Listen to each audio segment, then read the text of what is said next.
जय श्री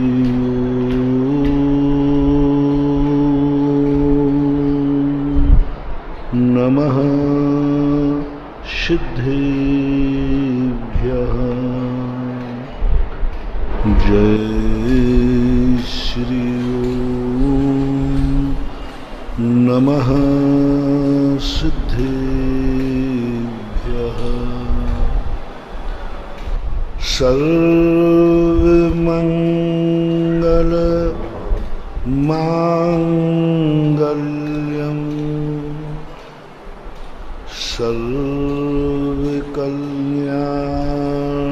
सर्वकल्याणकारकं प्रधानं सर्वधर्माणां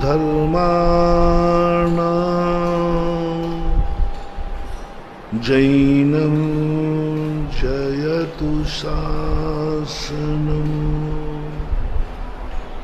जैनं जयतु शासनं।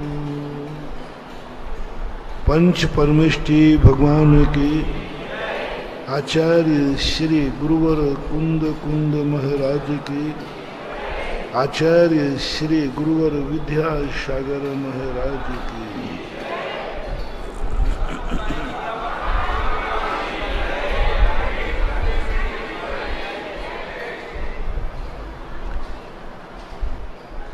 अपना प्रसंग चल रहा है कि व्यक्ति जितना पा सका उसको ही पूर्ण मान लेता है। जो जहां रहता है वही स्थान उसको अच्छा लगता है। जो जिस घर में जन्म ले लेता है वही घर उसको अच्छा लगता है। जिनके बीच में जन्म जाता है वो ही उसको अच्छे लगते हैं। जिस पर्याय में चला जाता है नरक को छोड़ करके बाकी सारी पर्यायों में उसे अच्छा लगता है। जैन सिद्धांत में त्रियंश गति को पाप प्रकृति कहा और त्रियंश आयु को पुण्य प्रकृति कहा। त्रियंशों में कोई जाना नहीं चाहता, लेकिन पहुंच जाए तो वहां से आना नहीं चाहता। आने नहीं चाहते। पेड़ पौधे भी मरना नहीं चाहते, पर्याय को छोड़ना नहीं चाहते। एक इंद्रिय है, स्थावर है, पाप कर्म के उदय में है, लेकिन वह जीना चाहता है। वो अपनी पूरी आयु बिताना चाहता है। इसलिए तो इन जीवों को बचाने का भाव क्यों करना चाह पड़ता है? क्योंकि ये मरना नहीं चाहते और अपने द्वारा मर जाएंगे तो ये क्लेश करेंगे। जो व्यक्ति जो नहीं चाहता है वो उसके जीवन में घटित हो जाए तो उसको क्लेश होता है। ये जितने भी जीव राशि है दुनिया में, ये कोई भी जीव मरना नहीं चाहता। इसलिए जैनाचार्यों ने कहा तुम इनको मारना मत, क्योंकि ये मरना नहीं चाहते। अपन सोचे कि पेड़ पौधा स्थावर है, मर जाएगा, उद्धार हो जाएगा, नहीं होगा, उसको संक्लेश हो जाएगा। इतना संक्लेश हो जाएगा कि उसकी और दुर्गति हो जाएगी। इससे ये सिद्ध होता है कि जो व्यक्ति जहां है उसी को अंतिम सुख मान रहा है। विकासवाद का ये नारा नहीं है। विकासवाद का नारा है जो तुम हो उससे परे भी कोई विचार करो, उसको समझने का प्रयास करो। उस श्वान के समान ही मत बने रहो जो परसों बताया था कि देवता स्वर्गों के सुख की बात कर रहा है और उसने पूछा वहां नाली है कि नहीं। ऐसा ही हमारे धर्म में, हमने कहा कि मंदिर आओ तो वो कहता आ जाऊंगा, लेकिन बताओ वहां पर हमें कौन सा सांसारिक सुख मिलने वाला है। हमने भगवान के पास आकर के भी वही चाहा जो हमारे पास था, जिसको हमने अनुभव किया था, वही चाह भगवान के पास। उसने स्वर्गों में भी नाली चाहिए, उसे अपन ने अज्ञानी कहा। मैं पूछता हूं, स्वर्गों के वर्णन करते समय, स्वर्ग का वैभव बताते समय उस कुत्ते ने ये पूछा क्या वहां नाली मिलेगी? बोलो, यह उसका प्रश्न विवेकपूर्ण था कि मूर्खता? सब लोग बोलो, हैं? मूर्खता बोलो। एक बार और बोल दो, एक बार और, बस पक्का ही है। अब बारी आपकी है। उसने स्वर्ग में नाली खोजी, तुमने मोक्ष में पंच इंद्रियों के विषय खोजे। तुम मंदिर जब ही आओगे जब तुम्हारे लिए पूछोगे क्या मिलेगा हमें, क्या मुझे पंच इंद्रिय के विषय मिलेंगे, क्या हमें दुकान मिलेगी, क्या व्यापार मिलेगा, क्या आजीविका चलेगी? इसके अलावा सोच लो, कितनी बड़ी चीज हमें मंदिर में कुछ नई चीज बताने वाले हैं भगवान, हमें कुछ नया वैभव दिखाने वाले हैं भगवान। उन्हें हमारी नाली में पड़े हुए पर तरस आ रहा है। कैसी बात है? नाली में पड़ा हुआ कुत्ता मान रहा है कि इससे अच्छा स्थान हो नहीं सकता, और देवता सोच रहा है कि इससे गंदा स्थान हो नहीं सकता, इसे ले चले। कौन सत्य है? देवता आंखों से देख रहा है ये बहुत गंदा स्थान है, और कुत्ता अनुभव कर रहा है ये सबसे अच्छा स्थान है। अब कुत्ता अपनी खुद के अनुभव की बात माने या देवताओं की आंखों देखी बात माने? देवता को अनुभव में नहीं आ रहा है, वो देख रहा है, ज्ञान से समझ रहा है, ज्ञान से जान रहा है। लेकिन कुत्ता तो अनुभव कर रहा है, वो कहता मुझे तो आनंद आ रहा है, इससे अच्छा स्थान हो ही नहीं सकता। बड़ी विचित्रता है।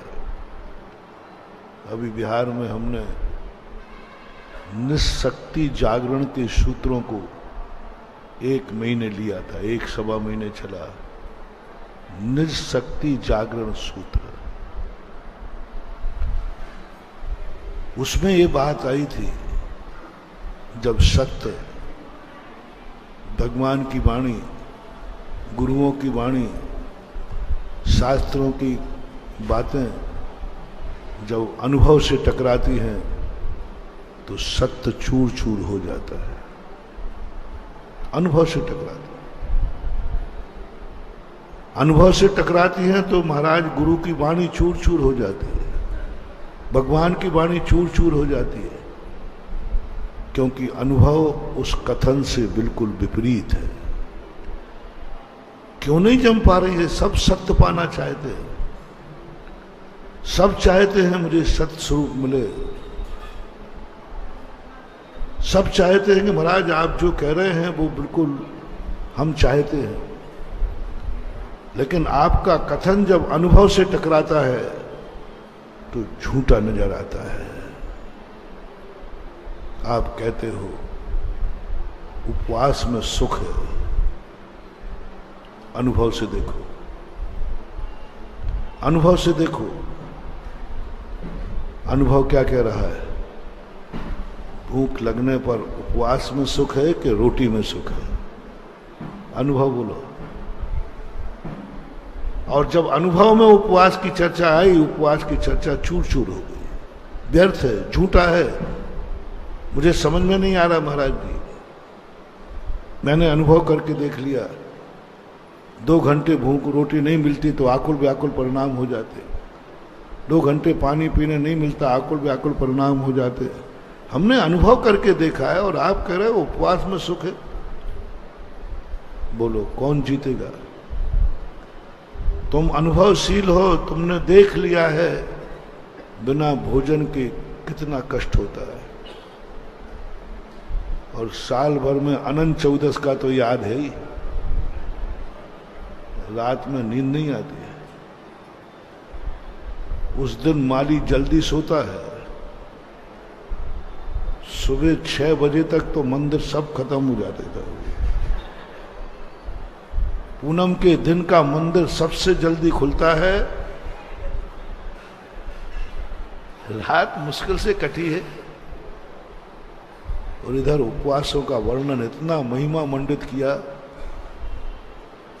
कि उपवास का जो आनंद है क्या ये? अनुभव को सत्य कहें या गुरुओं की वाणी को सत्य कहें, अंत में निर्णय होता है हमारा अनुभव सही है, जिनवाणी झूठी है।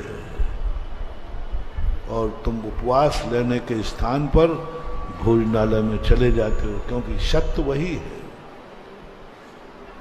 निर्णय नहीं कर पा रही आज। जैसे कल परसों मैंने कहा था कि परिवार के बिना भी सुख है, कैसे संभव? परिवार के बिना भी सुख संभव है, माँ बाप के बिना भी सुख, बेटों के बिना भी सुख, परिवार के बिना भी कोई सुख है क्या? आपका अनुभव क्या कहता है? नहीं है। एक परिवार का सदस्य 1 घंटे लेट आवे तो सारे परिवार की आकुलता। एक परिवार का व्यक्ति बिछुड़ जाए, जिंदगी भर रोते रहते हो। जब जब याद आती है तब तब आंखों में आंसू आ जाते हैं। काहे का सुख है बेटा चला गया, काहे का सुख है माँ बाप चले गए, काहे का सुख है? यानी तुम्हारी जिंदगी का सुख तुम का कुछ भी नहीं था। माँ बाप थे इसलिए तुम सुखी थे, बेटा था इसलिए तुम सुखी थे, मकान था तो है और तुम सुखी हो, धन दौलत है तो तुम सुखी हो। तुम्हारा स्वयं का सुख क्या है? ये तो पर का सुख है। वह है तो तुम हो, वह सुखी है तो तुम सुखी हो। वह चला गया तुम चले गए, वह मर गया तुम भी मर गए। क्या है शब्द? किस बात को हम इस बात से तोलें? जो परसों मैंने कहा था, महावीर की सबसे बड़ी कठिन परीक्षा है तुम जितना जितना पर के निमित्त से जो सुख की अनुभूति कर रहे हो, जब तक तुम्हारी यह अनुभूति चलती रहेगी तुम जैन धर्म को नहीं समझ पाओगे। एक संकल्प करना है, हमारा जो सुख है वो मेरा, जो पर के निमित्त से सुख है वो सुख मेरा नहीं है, वो एक दिन दुख दे के जाएगा। जितने भी सुख हैं वो एक ना एक दिन दुख देंगे, क्योंकि पराधीन है। पराधीन सपनो सुख। आपको डिसीजन लेना है कि कौन सा सुख है जो तुम्हारा पराधीन है। तुम्हारी दृष्टि देखी जाए तो 24 घंटे में एक भी क्षण तुम्हारा ऐसा नहीं है जिसमें तुम हो मैं स्वयं में सुखी हूं, मैं अपने में पूर्ण हूं, मुझे पर की जरूरत नहीं। 24 घंटे में 1 मिनट, 1 सेकंड, 1 समय के लिए महसूस करो तुम स्वयं अकेले में कितने सुखी हो। 1 समय के लिए। पूज्यवर कुंद कुंज स्वामी महाराज कहते, ये यथ निच्छ यगवो समवो सब्बत सुंदरो लोये बंद कहाए इत्ते तेन विषंवादने हुई। हे मुमुक्षु, हे भव्यात्मा, एक समय के लिए तू एकत्व भक्त में चला जा। एक समय, ज्यादा नहीं कहा, एक समय को तू सोच ले कि यह मेरा सुख है, इसमें कोई पराधीनता नहीं। एक समय को बता दो, एक सेकंड में असंख्यात समय होते हैं। एक क्षण मात्र में यह अनुभूति आ जाए कि अब मेरा इस किसी से कोई संबंध नहीं, एकत्व भक्त, पर से भिन्न मैं भी हूं, पर से भिन्न मेरा भी कोई सुख है, पर से भिन्न मेरी भी कोई अहमियत है। क्या मैं, दुनिया हंसाएगी तो हंसूंगा, दुनिया रुलाएगी तो रुलूंगा। मैं अपनी इच्छा से रो भी नहीं सकता, मैं अपनी इच्छा से हंस भी नहीं सकता, मैं अपनी इच्छा से सो नहीं सकता, मैं अपनी इच्छा से जाग नहीं सकता, मैं अपनी इच्छा से कुछ भी नहीं कर पा रहा हूं। मात्र कठपुतली बन के रह गए हैं या आत्मा निमित्तों की, कर्मों की, बिल्कुल एकदम कठपुतली। 24 घंटे देख लो, कठपुतली बन गए हो तुम, कभी कर्म की, कभी नौ कर्म, कभी कर्म की, कभी नौ कर्म की। कभी निमित्त ऐसा मिल जाता है कि उनको देखते ही, सुनते ही हमारे मन में क्लेश हो जाता है। तुम्हारी खुद की शांति कितनी है? सबकी कीमत तुम्हारे पास है। तुम्हारे माता पिता की कीमत कितनी है? अनमोल। परिवार की, घर की, सबकी कीमत। तुम्हारी खुद की कीमत कितनी है? ये सब ठीक है। तुम शांति चाहते हो कि नहीं? बोलो। शांति मैं दे दूंगा। तुम परिणाम में शांति चाहते हो या नहीं चाहते? बस इतना बता दो। मेरे पास है, स्टोर में रखी है, बस तुम बस इतना कह दो, शांति तुम्हारे लिए सब कुछ अनमोल है, वो शांति अनमोल है। क्या उसका मूल्य चुका पाओगे? मैं तुम्हें स्वाधीन सुख देता हूं, है हमारे स्टोर में।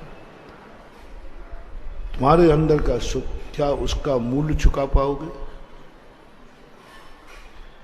इसलिए मैं शांति का भंडारा नहीं खोल रहा हूं। शांति को डिब्बा पैक करके रखी है, उसको नहीं खोल पा रहा हूं, क्योंकि मुझे नहीं दिख रहा है कि उसको बाजार में लाऊंगा तो कोई मूल्य चुका पाएगा या नहीं। इस कलयुग में तो दिख ही नहीं रहा। माल की दुकान कहां खोलना चाहिए? जहां पर लेने वाला ग्राहक हो। हम क्या खोलें? तुम मूल्य नहीं दे पाओगे। तुम हमारी उस शांति का, उस आनंद का, उस परमानंद का जो अनादर करोगे, तो अभी मैं आपसे पूछता हूं, कोई भी चीज को यदि चाहिए है पुनः स्थिर करना चाहते हो, उसको अनमोल कर दो। अनमोल कर दो। बस एक छोटा सा सूत्र दे रहा हूं, मंत्र मान लो, सूत्र मान लो। जिंदगी में जो भी वस्तु तुम्हें चाहिए है वह मिल जाएगी, बस उसको अनमोल कर देना। उस वस्तु को पाने के लिए तुम क्या दे सकते हो, क्या कर सकते हो? कुछ भी कर सकते हो, बस यह वस्तु मुझे मिलना चाहिए। संसार की वस्तु भी हो सकती है, जिसे हमारे यहां निदान बंद बोलते हैं। जिंदगी में मैंने धर्म दिया किया है, मुझे ये वैभव मिलना चाहिए, मिल जाएगा। रावण को मिला, बड़े बड़े लोग सब किमिक्षिक वरदान दे रहा, जो तुम्हें चाहिए हो वो मिलेगा। तुम कुछ भी करना चाहते हो, तुम किसी के यहां चोरी करना चाहते हो, कर लोगे। चोरी की सफलता का सूत्र मैं बता देता हूं। बस एक संकल्प करना है, इसके यहां चोरी करने में मुझे मरना पड़े तो मैं मरने को तैयार हूं, पर चले जाना है। जेल जाना पड़े तो इसका मैं बदला लेके रहूंगा, शायद मुझे मरना पड़े तो मर जाऊंगा, नरकों में जाना पड़े तो चला जाऊंगा। बस निदान बंद हो गया, निधत्त निकाचित कर्म बंद हो गया, तुम एक दिन उससे बदला लोगे। निधत्त निकाचित कर्म का एक दिन प्रश्न आया था कि निधत्त निकाचित कर्म किसे कहते हैं? पुण्य में भी बनता है, पाप में भी बनता है। जिस कार्य के लिए व्यक्ति मरने मारने को तैयार हो जाए, जिस कार्य में सब कुछ मिटने मिटाने को तैयार हो जाए, बर्बाद करने बर्बाद होने के लिए तैयार हो जाए, बस ये परिणाम जिस समय तुम्हें आएगा, उसी समय तुम्हें निधत्त निकाचित कर्मों का बंध हो जाएगा। कोई नहीं टाल सकता, कोई नहीं छीन सकता। बस तुम्हारे लिए एक ही देना है, मर जाऊंगा, मार डालूंगा। कोई कहे कि देख तुम उसको कुछ नहीं बिगाड़ पाओगे, बोले मेरा जो कुछ होगा तो मैं कर दूंगा, नरक जाऊंगा, चला जाऊंगा, बर्बाद हो जाऊंगा, लेकिन मैं उसे छोड़ूंगा नहीं। बस एक सूत्र रख लीजिए, किमिक्षिक वरदान दे रहा हूं, जो चाहिए वो मिलेगा, बस मरने के लिए तैयार हो। अनमोल कर दो उसको, अनमोल, कोई मूल्य नहीं, कुछ नहीं, तुम कुछ भी दे लो। कोई कहे कि तुम देखो समझौता कर लो, मैं तुम्हें इतने, कुछ भी नहीं, 3 लोग का राज्य मिल जाए तो भी हम समझौता करने वाले नहीं। बस एक ही बात, सब कुछ मिलेगा। पाप करना है, चोरी करना है, हिंसा करना है, झूठ बोलना है, कुशील करना है, परिग्रह चाहिए, वह परिग्रह पाने के लिए मैं मर सकता हूं। उस वस्तु को पाने के लिए मैं मर सकता हूं। निधत्त निकाचित बन जाएगा। निदान बंद जो निधत्त निकाचित होता है, मिल जाएगा। अनमोल कर दो। चूंकि ये धार्मिक मंच है, मैं धर्म की बात कहना चाहूंगा। यदि तुम धर्म चाहते हो तो धर्म को अनमोल कर दो। तुम चाहते हो कि जन्म जब भी मेरा जन्म हो भारत देश में हो, आर्यखंड में हो। भारत देश में जन्म लेना अच्छा है कि बुरा? अच्छा। इसकी कीमत क्या है? भारत में जन्म लेने के लिए तुम क्या कीमत दे सकोगे? क्या मूल्य है? क्या मूल्य? कितने में छोड़ दोगे भारत? अनमोल है। तो भारत में जन्म लेने की बात कही, कितने में छोड़ दोगे? कितने में छुड़ा दोगे बेटे को? कितने में छुड़ा दोगे? मात्र एक विदेशी कंपनी आई, तुम्हारे बेटे को कहा, तुम्हारे बेटे को मैं ले जाता हूं, यहां रहोगे तो 5 लाख मिलेगा और अमेरिका चलोगे तो 50 लाख मिलेगा। बेटे को कहां भेज दोगे? भारत की कीमत 45 लाख रुपए में बिक गए। जिसने तुम्हें जन्म दिया, कर्म ने तुम्हें यहां भेजा, तुम्हें पढ़ाया लिखाया बड़ा किया, अंत में जब कमाने की बात आई तो तुमने अपना दिमाग अमेरिका को दिया। तो अपने बुद्धि अमेरिका को दी, विदेश को दी, चाइना को दी। चाइना में कितने एनआरआई हैं? सबसे ज्यादा भारत में रहने वाले लोग भारत मां का अपमान करते हैं। सबसे ज्यादा भारतीय लोग भारत मां का अपमान करते हैं, क्योंकि संसार में ऐसा कोई देश नहीं है जिस देश में भारतीय एनआरआई ना हो। भारत सब पूरे विश्व में फैले, सब में फैले। अमेरिका वाले पूरे विश्व में नहीं फैले, चीन वाले नहीं फैले, बहुत बड़े बड़े देश हैं वो। भारत में अमेरिका के कितने एनआरआई हैं और भारत के अमेरिका में क्यों? हमारे भारत की कीमत 45 लाख रुपए का लोभ हमने अपने बेटे को कहां ढकेल दिया। कर्म ने कहा था ये पुण्यात्मा है, बहुत। ये आर्य खंड में जहां हमेशा कहा करता हूं, ये आर्य खंड वीआईपी लोगों के लिए है। 3 लोक में एक छोटा सा टुकड़ा है। जैसे आप पंडाल लगाते ना, किसी दिन वीआईपी आना हो तो एक सफेद चादर बिछा देते, आगे रस्सी बांध देते, यहां बैठेंगे वीआईपी लोग। ऐसे ही 3 लोक में आर्य खंड जो है, ये वीआईपी लोगों के लिए सफेद चादर बिछी है, जिन्हें 63 सलाखा पुरुष कहते हैं, तीर्थंकर कहते हैं, बलभद्र कहते हैं, महापुरुष, महत आर्य खंड। उनके लिए दिया था ये स्थान, सफेद चादर बिछाई थी उनके लिए। 63 सलाखा पुरुष आर्य खंड में ही जन्मेंगे, उनके लिए थी। जब वो सफेद चादर आगे बैठी हो तो तुम्हारा मन कैसे करता है? कई बार तो धीरे धीरे खिसक के बैठ जाते हो। तुम मुख अतिथि नहीं हो, लेकिन ऐसा ही अपन लोग, आप लोग, कैसा कोई पुण्य ऐसा किया कि जो स्थान तीर्थंकरों के जन्म के लिए बनाया था, 63 सलाखा पुरुषों के जन्म के लिए बनाया था, उस स्थान पर आपका अपना जन्म हो गया। वीआईपी पुण्य तो देखो, गजब का पुण्य। पापियों के जन्म नहीं होते आर्यखंड, बहुत पुण्य, कितना पुण्य। कर्म ने तुम्हें माना कि नहीं, ये पुण्यात्मा जीव है, भली 63 सलाखा पुरुष नहीं है, भली तीर्थंकर नहीं है, लेकिन पुण्यात्मा जीव है। भली तीर्थंकर नहीं बनेगा, लेकिन तीर्थंकर का भक्त बनेगा।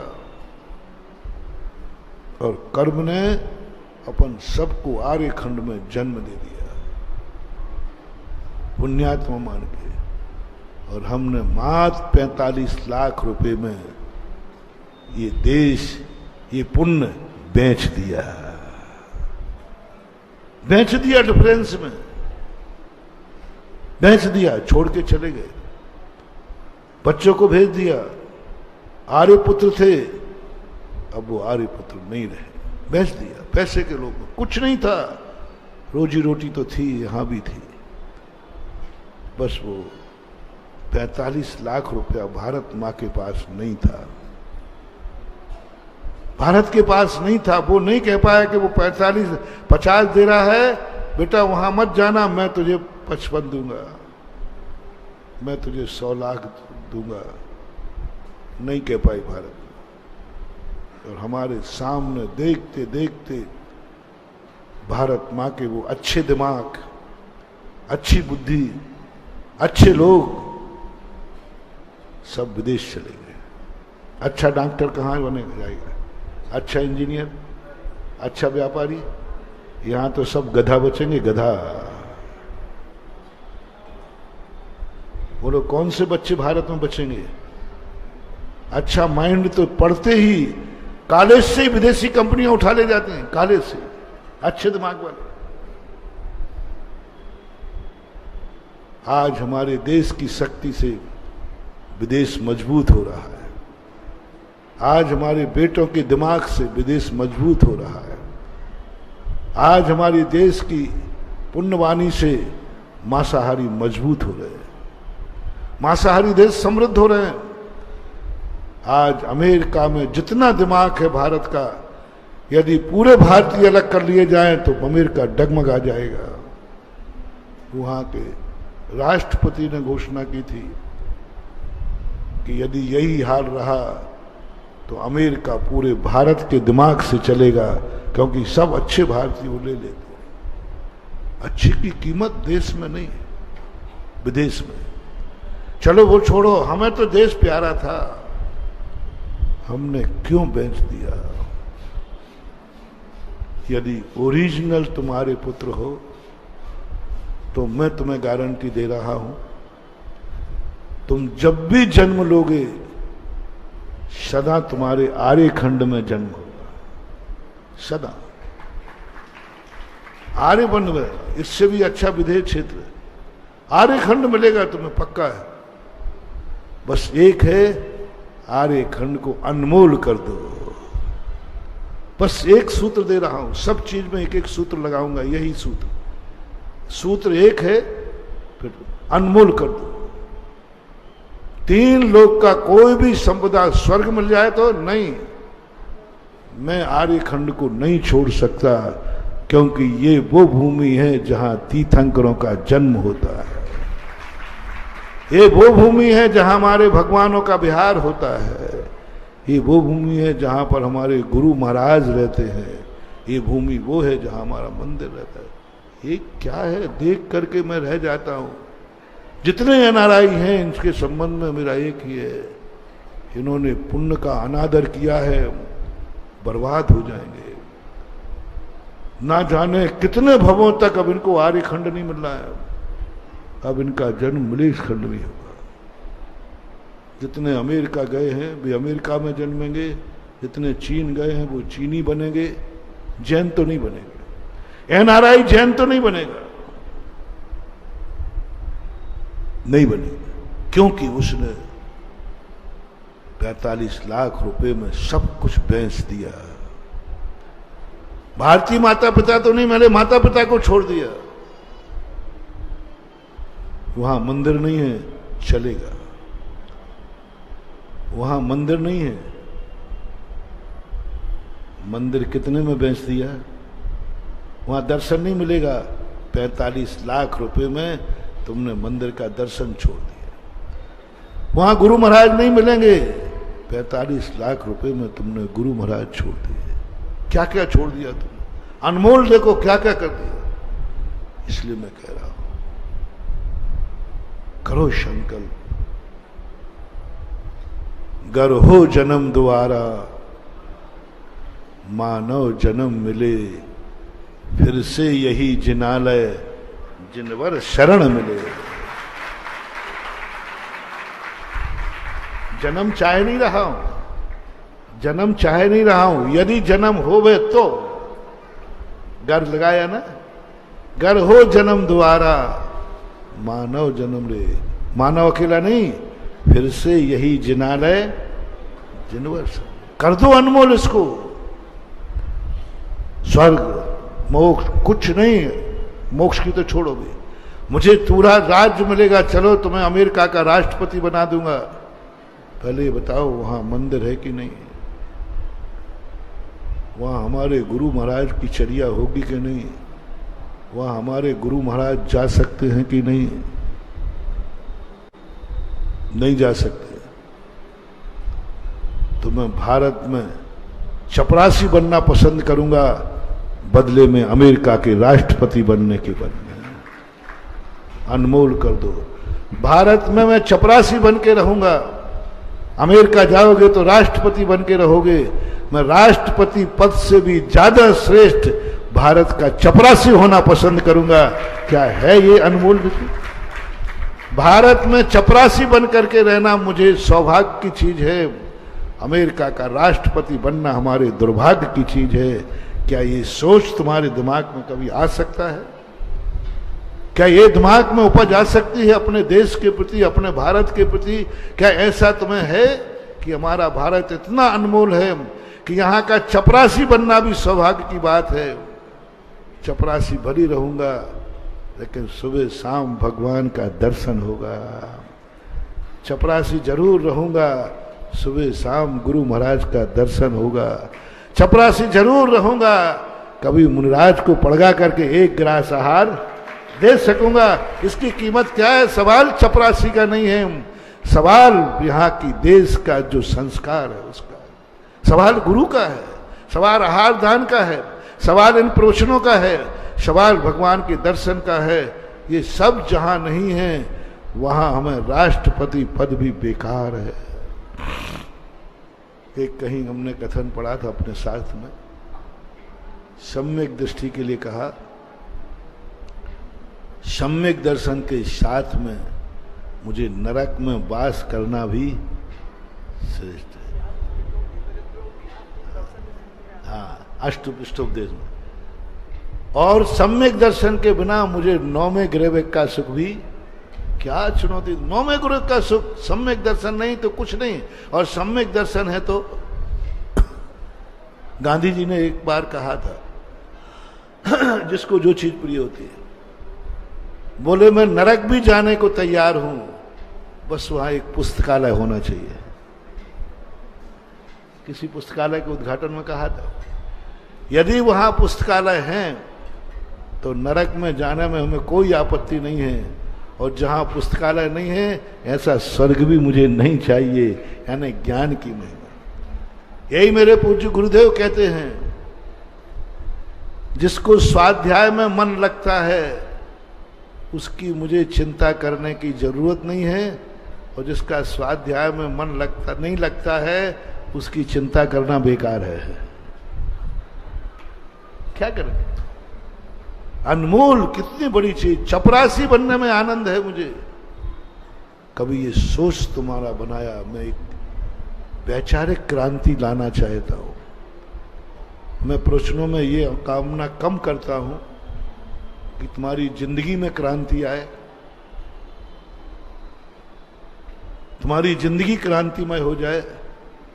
नहीं, मेरे प्रश्नों का मुख्य उद्देश्य होता है कि वैचारिक क्रांति आए। कर पाओ या ना कर पाओ, लेकिन विचार तो बनना चाहिए। क्या कभी तुमने ये विचार किया, कभी ये भारत माता की जन्मभूमि पर तुमने रहते हुए 15 अगस्त को या 26 जनवरी को किया कि भारत का चपरासी बनना पसंद है और अमेरिका का राष्ट्रपति बनना भी मुझे मंजूर नहीं है? कौन तुम्हें लुभा सके? अनमोल कर दिया तुमने। कहां राष्ट्रपति और कहां चपरासी। यानी स्वयं को चपरासी बनाना मंजूर है, लेकिन भारत मां को छोड़ना मंजूर नहीं है। बस अनमोल कर दो, भारत मां तुम्हें सदा सदा मिलती रहेगी। हम अपने बेटे को नहीं भेजेंगे वहां। बेटा, भारत में रहना, अपना दिमाग भारत को दो, क्योंकि अपने कर्म ने, अपने पुण्य ने हमें भारत भेजा है। हमारे तीर्थंकर देखो, उनको क्यों आर्यपुत्र बनाया गया? वास्तविक आर्यपुत्र क्यों है? कि उन्होंने जो कुछ भी पाया सब भारत को ही दिया। जितनी योग्यता पाते गए वे भारत को पावन करते रहे। जन्म तो भारत में हुआ ही, दीक्षा कहां ली? भारत। केवल ज्ञान कहां प्राप्त किया? केवल ज्ञान से जो उन्होंने पाया वह ज्ञान उन्होंने कहां बांटा? कौन से तीर्थंकर अमेरिका गए थे? चीन, रूस, कोई तीर्थंकर गए? क्यों नहीं गए? जा नहीं सकते थे? उनको तो क्या लग रहा है, एक क्षण मात्र में पूरा विश्व घूम के आ सकते। अरे अमेरिका में जाके समोषण ले जाते, रूस में जाके, चीन सब थे उस समय थे, ले जाते वहां, मलेक्ष खंडों में ले जाते। उन्होंने कहा नहीं, मेरा ज्ञान पापियों के लिए नहीं है, मेरा ज्ञान उस देश के लिए है जिस देश ने मुझे जन्म दिया है। जिस देश में मैंने जन्म लिया है, मेरा सब कुछ उसी देश के लिए होगा। उसी देश के लिए होगा। और तीर्थंकरों ने अपना सब कुछ इसी देश को दिया, ज्ञान इसी को देश को लिया, सिद्ध क्षेत्र बना के गए इसी क्षेत्र को, अतिशय क्षेत्र बना के गए, सब कुछ इसी को अनमोल कर दिया उन्होंने। ये आर्यखंड अनमोल कर दिया। शक्ति थी जाने की। कभी तुम्हारे मन में ये भाव आ जाए, एनआरआई भी सुन रहे होंगे, क्योंकि लाइव तो विदेश में भी चल रहा है। उन एनआरआई से कहना है कि सोचो, तुम्हारे कर्म ने तुम्हें भारत देश दिया था, तुमने थोड़े से धन के लोभ में भारत देश छोड़ दिया, भगवान छोड़ दिए, सब कुछ छोड़ दिया। अनमोल कर दो महान भाव, अनमोल कर दो। यदि भारत देश महान है तो अनमोल कर दो। बस एक शब्द लेना है, और भारत के लिए मैं मर सकता हूं। निधत्त निकाचित कर्म बांधो। मैंने पहले ही कहा, पुण्य में भी निदान बंद है, पुण्य में भी निधत्त निकाचित है। अपन सब भारत का निदान करो, आप कर सकते हो। निदान बंद। और मैंने पहले ही बताया, जिसके लिए अनमोल कर दोगे और जिसके लिए तुम मरने को तैयार हो जाओगे, वह तुम्हारी झोली में आ जाएगा। भारत के लिए मैं मर सकता हूं, और भारत के लिए मैं कितना बड़ा भी बलिदान दे सकता हूं, कितना बड़ा भी त्याग कर सकता हूं। जाओ, भारत सदा सदा तुम्हारी झोली में रहेगा, मरने के बाद भी। एनआरआई वालों, लौट आओ, लौट आओ। आप बहुत अच्छे आदमी हैं, वो अच्छाई। आप बहुत ज्ञानी हैं, वो ज्ञान अपनी भारत माँ के लिए अपने दूध को उरण करो। यदि सारे विदेशी माइंड भारत लौट आए जो भारत गए हैं, मैं कहता हूं हमारा भारत विश्व में नंबर 1 पर होगा। सारे डॉक्टर जो विदेशों में हैं, भारत लौट के आए, संसार का सबसे बड़ा मेडिकल भारत होगा। संसार के सारे इंजीनियर लौट के आए, सारे भारत का इंजीनियरिंग भारत में होगी। सारे व्यापारी भारत में लौट के आए, सब भारत सबसे बड़ा व्यापार का स्थल बनेगा सबके। क्योंकि वो दिमागदार जितने थे वे सब भारत गए, विदेश चले गए। हर चीज का दिमाग वाला व्यक्ति, अच्छे बच्चे मैंने देखा विदेशों में जो व्यापार करने जाते, आपके 2 बच्चे,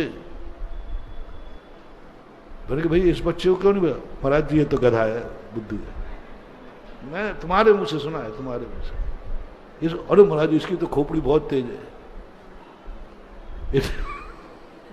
इसकी खोपड़ी। और अपन लोग भी मानते हैं, जो भारत से विदेश गया उसको तुम मूर्ख मानते हो कि बुद्धिमान है?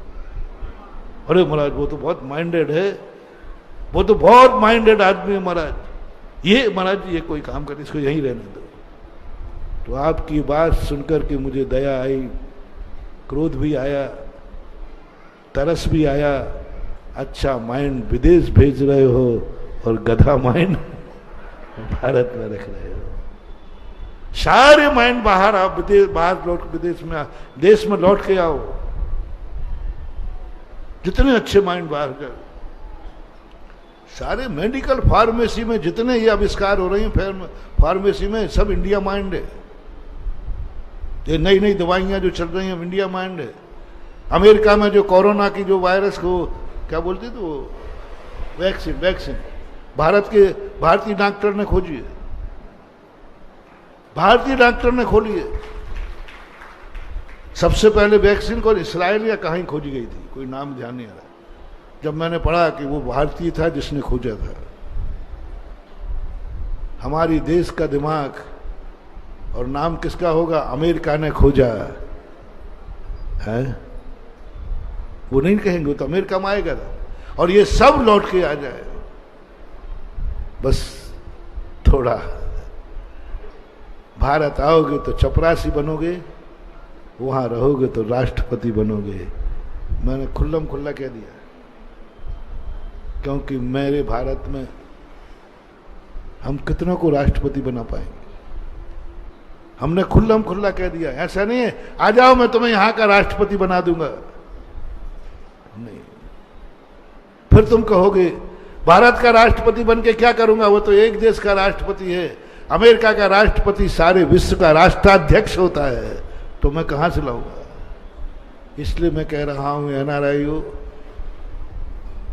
चपरासी जरूर बना दूंगा, लौट आओ। चपरासी की गारंटी देता हूं, कोई कहीं नहीं रहेगा, मैं अपने यहां लगा लूंगा। मेरे पास बहुत क्षेत्र हैं, क्षेत्रों पर लगा दूंगा, चौकीदार बना दूंगा, चपरासी बना दूंगा। यदि तुम चपरासी बनकर के लौटना चाहते हो और वहां का राष्ट्रपति पद ठुकराना चाहते हो,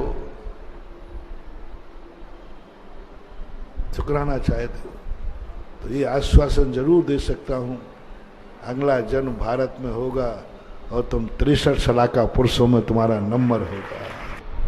प्रातःकाल पूरब मुख करके चामुंड राय को पश्चिम दिशा की तरफ तीर छुड़वाओ। जिस शिला पर वह तीर गिरेगा वहीं बाहुबली प्रकट होंगे। एक बेटे का विश्वास का परिणाम है गोमटेश बाहुबली। गोमटेश बाहुबली, बेटे का विश्वास। यदि बेटा वही कहते आप होते तो क्या करते रहे, मम्मी तू तो बुढ़ी हो गई है, जो चाहे मन में कर दे, जो चाहे मन में भाव आता रहता है। कहाँ है पोतनपुर, जो इच्छा करती रहती, सटी आ गई है, सटी आ गई है। बोलो कभी तुम्हारे माँ बाप कोई ऐसी बात कर दें तो क्या भाव जागेगा, क्या भाव जागेगा। क्या मां की श्रद्धा पर, मां की इच्छा पर तुम्हारा विश्वास बढ़ेगा।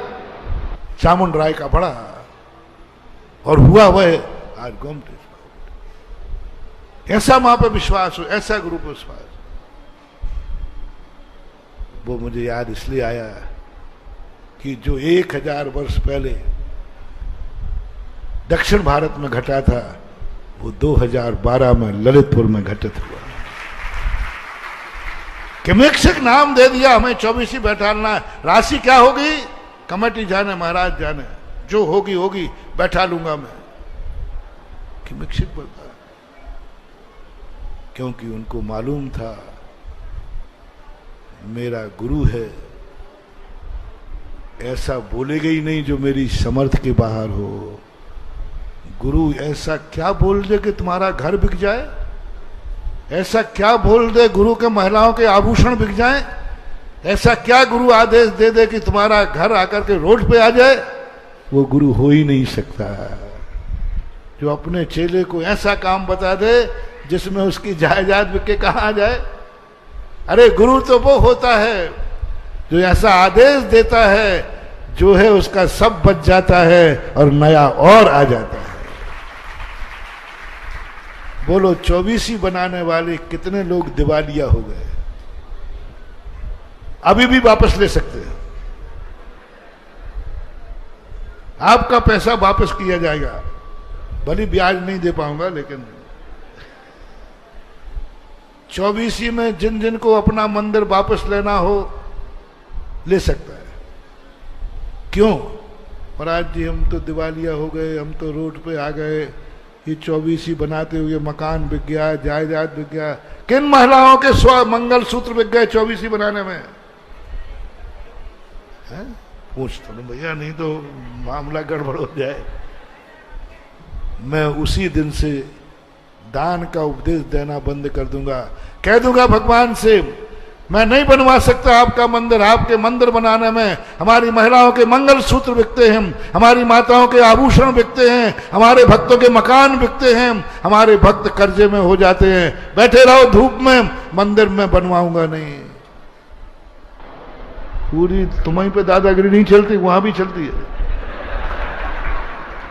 हाँ, मैंने सीधा भगवान से कह के रखा है, भगवान आपको मंदिर की जरूरत नहीं है और आपके लायक मैं मंदिर बना नहीं सकता, हमारे भक्तों की कुव्वत नहीं है। इसलिए जो मैं मंदिर बनवा रहा हूं, मैं अपने भक्तों के कल्याण के लिए, उनको सुख समृद्धि के लिए बना रहा हूं। आप खेत हैं, इनका दान बीज है, इनके भंडारे में फसल पहुंचना चाहिए। समझ रहे ना? ऊपर बैठे ना, ये एग्रीमेंट है। आप खेत हैं, भक्तों का धन बीज है, फसल इनके भंडारे में पहुंचना चाहिए। 24 बनाने वाला कौन कंगाल हो गया है? किसी के मंगलसूत्र आभूषण बिके? नहीं बिके, नहीं बिके ना। तो मैं अपनी पीठ ठोक लूं कि मेरे मुंह से ऐसा कोई शब्द नहीं निकला जिससे मेरे भक्त असमर्थ हो गए हों। और मेरी इच्छा है महानुभाव, मेरे मुख से, मेरे प्रवचन से कोई ऐसा आदेश ना निकले जिस आदेश के सामने मेरा भक्त मजबूर हो जाए, परेशान हो जाए और ये कहे गुरु महाराज ने तो कह दिया लेकिन मैं कैसे करूं, पूरी संपत्ति बेच दूं तो भी नहीं दे पाऊं। ऐसा आदेश मेरे मुंह से कभी ना निकले। मैंने ये साधना की है, ऐसा आदेश ना निकल जाए, क्योंकि मुझे मालूम है मेरा भक्त मेरा आदेश टालेगा नहीं, टालेगा नहीं और समर्थ उसकी है नहीं। समझ रहे ना? मुझे किस पर विश्वास है? मेरा भक्त मेरा आदेश टालेगा नहीं और उसकी समर्थ है नहीं। इसलिए मेरा भाव है कि मेरे मुख से कोई शब्द ही ऐसा न निकले जिसमें मेरा भक्त असमर्थ हो, मेरे मुख से वही शब्द निकले जिसमें मेरा भक्त समर्थ हो और सौभाग्यशाली समझे। बोलो 24 बनाने वाले अपने आप को सौभाग्यशाली मानते हो या नहीं? मुझे दुआ दोगे कि बद्दुआ, ये तो बता दो। है कीर्ति स्तंभ में जिन्होंने मूर्ति बैठा ली है, ऐसे कीर्ति स्तंभ को देखकर मुझे दुआ दोगे कि बद्दुआ? दुआ दोगे। है बड़ा मंदिर घर बोल लो। ऐसा लगता है प्रवेश करते ही खुलने दो सब बल्लियां मल्लियां, सबके बल्ले बल्ले होना है। नंदीश्वर द्वीप में जाकर देखो, इस नंदीश्वर द्वीप में जाकर लगता है कि ये नंदीश्वर द्वीप ऐसा है, तो वो नंदीश्वर द्वीप कैसा होगा जिसकी कल्पना है।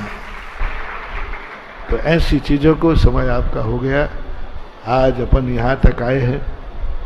जो चीज तुम्हें चाहिए है उसको अनमोल कर दो, और जो चीज को तुम इज्जत दोगे वो तुम्हारे पास बार बार आएगी। तो माँ बाप को इज्जत दोगे, जन्म जन्म तक माँ बाप मिलते रहेंगे। परिवार के हर रिश्ते को यदि तुम चाहते हो, कोई भी रिश्ता तुम चाहते हो कि भवांतर में भी मिले, उसको अनमोल कर देना, अनमोल कर देना। बस इतना सा सोचना, अनमोल कर दो, वो किसी भी हालत में टूटने मत देना और उसका अपमान मत होने देना। 3 बातें देकर खत्म करता हूं। माँ बाप का रिश्ता, भाई का रिश्ता, पति पत्नी का रिश्ता, बेटा बिटिया का रिश्ता, मकान का रिश्ता, धन दौलत का रिश्ता, जिसके भी रिश्ते हों, गुरु का रिश्ता, मंदिर का रिश्ता, जो भी संबंध हैं उनको 3 बातें ध्यान रख लेना, उसको अनमोल कर देना। अनमोल यानी कुछ भी हो जाए इस संबंध को मैं टूटने, दूसरा कार्य, कुछ भी हो जाए जो मेरा संबंध है इस संबंधी को मैं दुखी नहीं होने दूंगा। इस संबंधी को मैं अपनी जिंदगी में कभी कुछ भी करना पड़े ऐसा कुछ भी नहीं करूंगा जिससे मेरा संबंधी दुखी हो। तीसरा पॉइंट है कि जिससे मेरा संबंध है उस संबंधी को इज्जत जरूर दिलाऊंगा, मेरे कारण से उस संबंधी का गर्व से मस्तक ऊंचा उठाऊंगा और वो गर्व से कहेगा मेरा संबंधी है जिसने ये कार्य किया है। ये 3 बातें, अपने संबंधी को इज्जत दिलाना, अपने संबंधी को ऐसा कोई कार्य नहीं करना जिससे वो दुखी हो, कलंकित हो, ऐसा कोई कार्य मत करना जो उसको पसंद नहीं हो, और तीसरा उस संबंध को अनमोल कर देना, कितना भी लोभ मिले लेकिन उस संबंध को तोड़ने का भाव नहीं करना। महावीर भगवान की